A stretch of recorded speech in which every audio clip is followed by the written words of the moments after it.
Welcome to SwitchCorner, my name is Alex and today we're taking a look at Neon White on the Nintendo Switch, a game that I've been hyped for now since it was first announced, but now it's here, curious to see if it can live up to, honestly, my lofty expectations. But with that luck, hit subscribe, join us here on SwitchCorner for reviews and deals near daily, and let's get started.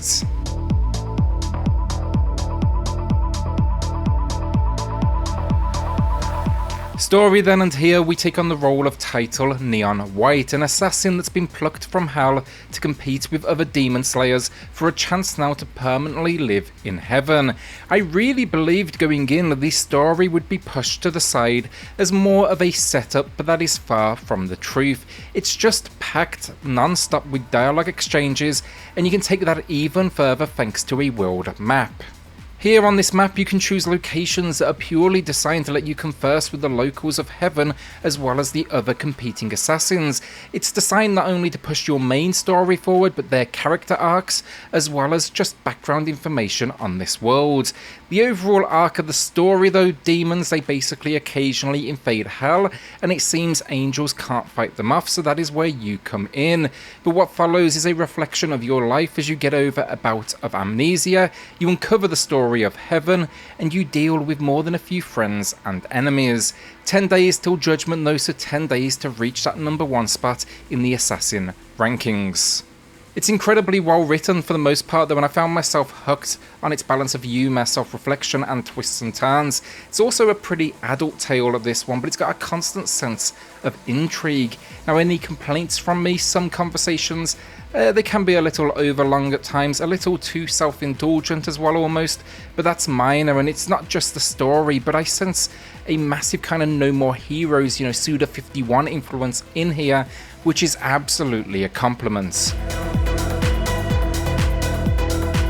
Gameplay then, will start with the core experience and move on to everything else surrounding that, because Neon White, I'll put this up front, is absolutely feature rich. The core gameplay though, it has similarities to Ghost Runner for anyone that's played that, but basically it's a first person action game that's as much about your movement as it is about the combat. Think here, parkour with a fantasy spin. First though, jumping in, you'll take a little while to understand the controls, but by the 15-minute mark, I felt like I had it down, and it's incredible how intuitive it all feels. The big twist with the gameplay here really comes down to its soul card system. This is not a traditional shooter where you see a gun on screen ahead of you, but rather the lower right, you'll notice 2 card slots.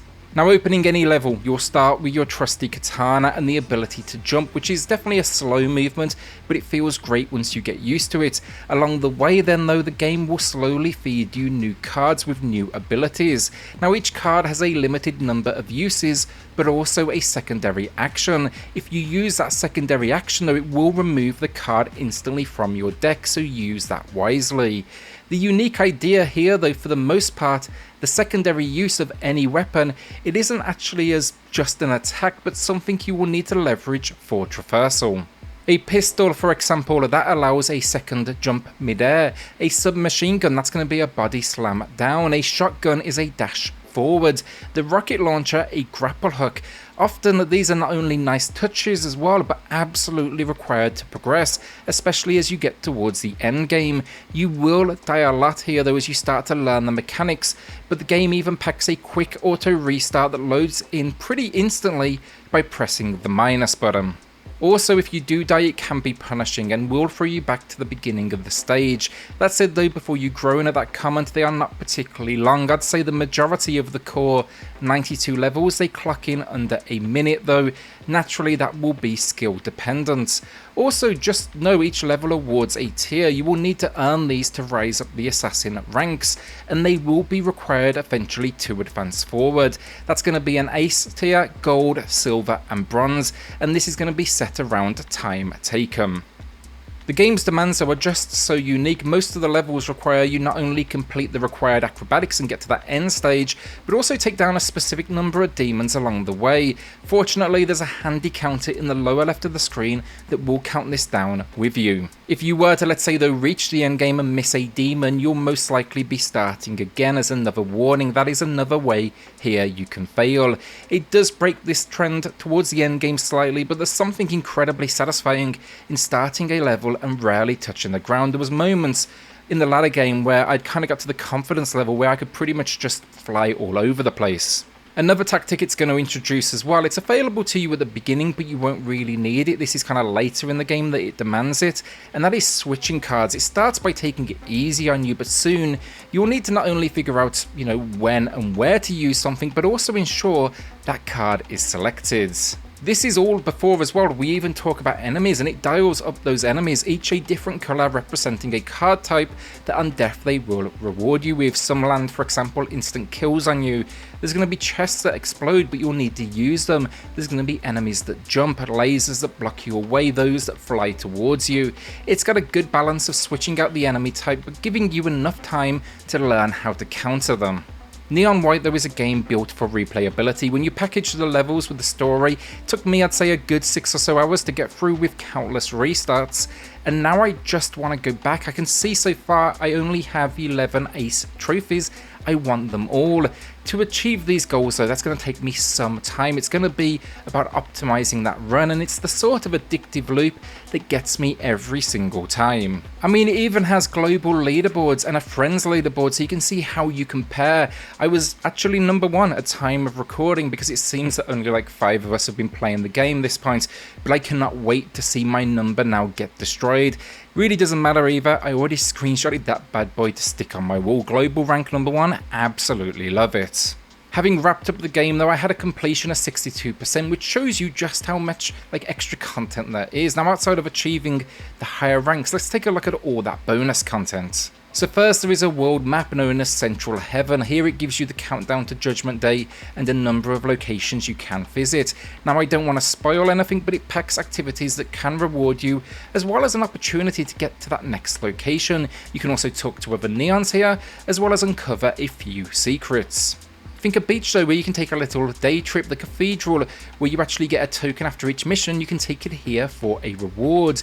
How about your room? Here you can take a look at your diary and see how your relationships are.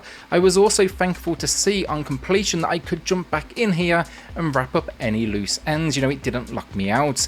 Right now though, I can't get it out of my head. I'm stuck on levels and I'm just trying to picture what shortcut am I missing.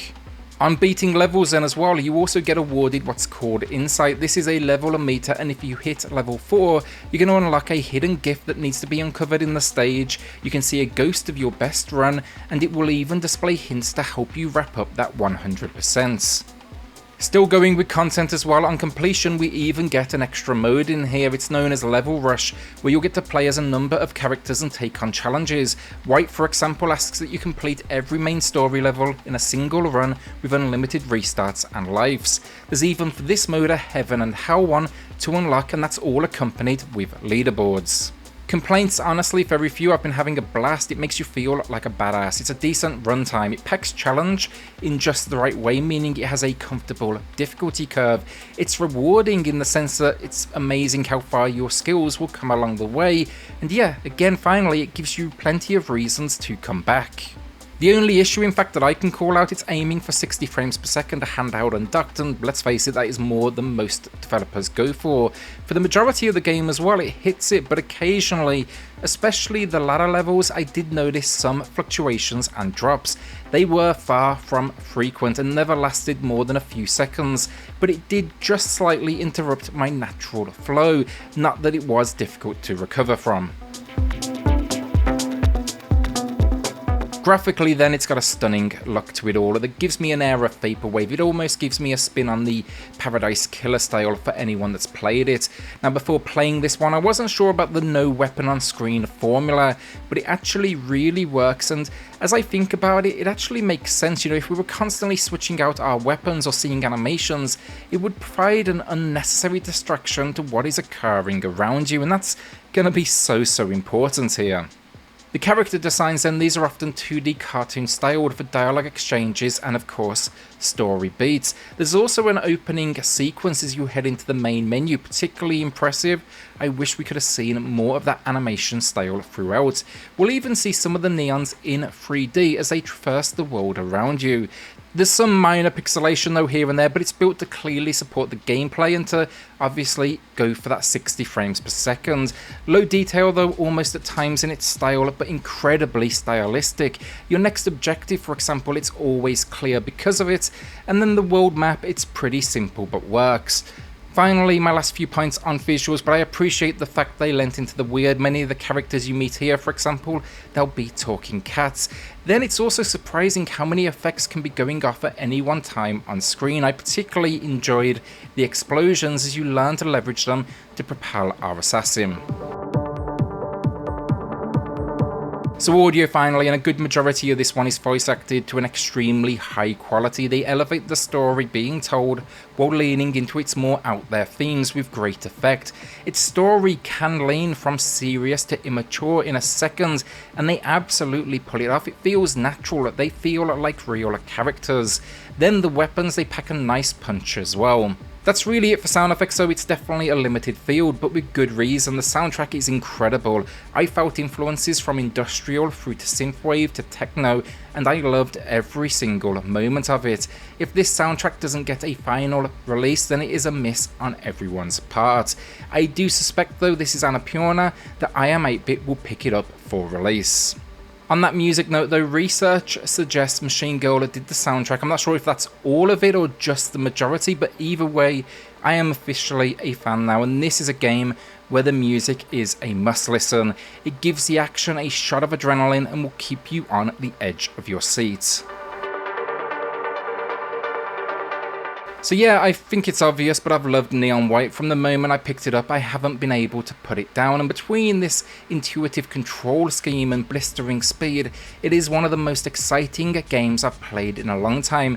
I think most importantly though, I never felt like the game was cheating me, rather it was only ever my own skill level in my way.